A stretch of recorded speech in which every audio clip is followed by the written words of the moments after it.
You're listening to Inside of You with Michael Rosembaum. But people were really excited. They wanted Tom Welling. They wanted to talk Clark Kent, Lex Luthor stories. They wanted to hear it. He's on, okay? So all your Facebook requests and your Twitter and your Instagram requests, they've come true. They've worked.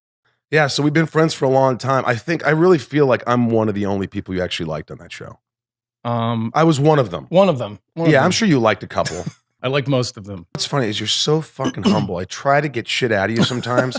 And it's true. It's like even on set or whatever, you're just what I've come to find is like, at first there's times like, this 20-year-old punk, he's coming, he's doing Smallville. And like, I've been busting my ass. And now I got to play he's a good looking guy and I'm the bald freak. And, all these things. But you were always so humble and you never I read it somewhere. And I think you told me this. You're like, I don't like interviews. I like to do my job and go home. Yeah. And I was like, oh, come on. But you have to do interviews sometimes. Yeah. You didn't have to do this, but we're buddies and you did it. Yeah. Well, the other thing about interviews is, people say, yeah, but do the interview and it's your opportunity to tell the industry and tell people how you really feel and what you're doing. And I'm like, yeah, but I'm not interested in telling anyone. Like, I don't even like listening to what I have to think or say. They're just finding something that's provocative. They want to find something about you that they can make a spin. They can do a spin of like. Do you remember that time we did that Rolling Stone interview? Oh my God. And we caught that guy trying to record a conversation without telling us? Do you remember that? Yeah, and then they wrote something about me and my balls and all this stuff. That was weird.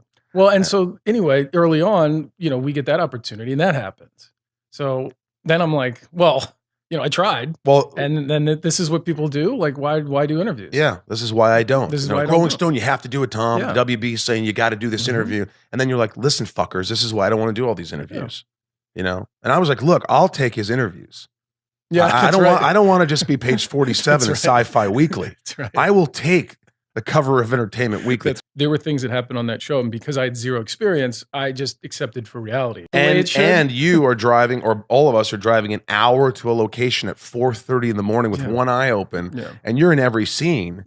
I think that got to a point where like we all signed a letter for you because we're like, you're going to kill Superman. I think you're going to kill our Superman. From what I remember, I don't know if it was you, Schneider, or somebody, but for the listeners, we weren't allowed to have drivers for some reason, But yeah, I was getting up at 4:30, driving an hour and a half, working an 18-hour day, then driving back, sleeping 5 hours.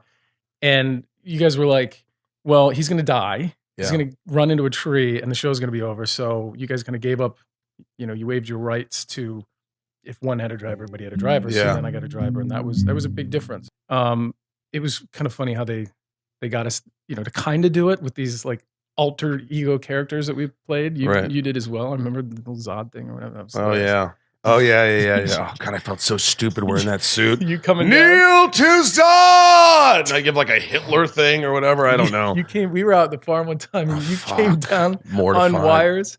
You guys don't understand. And you guys were like, I don't know what your line was, but then you started just turn. And you're laughing your dick fuck. I'm going to ask you a question. You could say fuck off. You were married at a young age. Yeah. You were a young man. Yeah. How old were you? You crossed your legs on this one. I Yeah. sense discomfort. Yeah. I sense the dark side coming. Yeah. You never talk about it. You're not an open guy. All I want to say is this. I fucking told you not to do it. Yeah. I told you not to get married. And no offense to your ex-wife, but I said, dude, you're fucking 22, man. Mhm. Not to sound disrespectful to women or chauvinistic, but you could have tapped it. He tap, tap, tap. T tap, tap. Superman tappity tap. Did you enjoy making out with Kristen Krug? Because I sure as hell did. I know. Lips I directed like a couple butter. of those episodes. Yes, and I appreciate you allowing me to kiss her longer without saying cut. You did that for me, didn't you? Of course. She's like, why are we still kissing? They're going to cut this. It's for Rosenbaum. He begged me before the take. I think that did happen. And she was like, you guys. There was one co-star that you did. You were always a gentleman. You were always like, you were always committed to your marriage and all that back then. And I never saw you like go. But I remember there was one girl you were smitten with, just like you thought she was cute. There was one girl. Yeah, you do. I forgot her name. Blonde. She was a guest star. I don't know, but I remember we looked at each other and we're like, in your head, you didn't say it, but I could see like it was the Jedi. It was like we were Jedis. We could talk to each other. But I remember going, you looked at me and you're just like, if I wasn't married, and I'm like, and I would if she was interested. We both, that's what was said without saying she was interested anything. in me. And then you started producing, and you had a show Hellcats, and you were a producer. And we're bringing that back on well, apparently online they've been airing it, and it's very popular in like small doses. So they want to redo it and test it out online, and if it goes well, we'll bring it back to put it back on air again. That's awesome. It's got like a little cult following, I guess. But yeah. Back in the day, it got canceled because the woman, I forget her name, who was running Warner Bros. Or CW left. Honestly, you can answer this. Would you do anything related to Superman again? If someone called and said, "Hey, we want you to be the next Superman," would you consider it?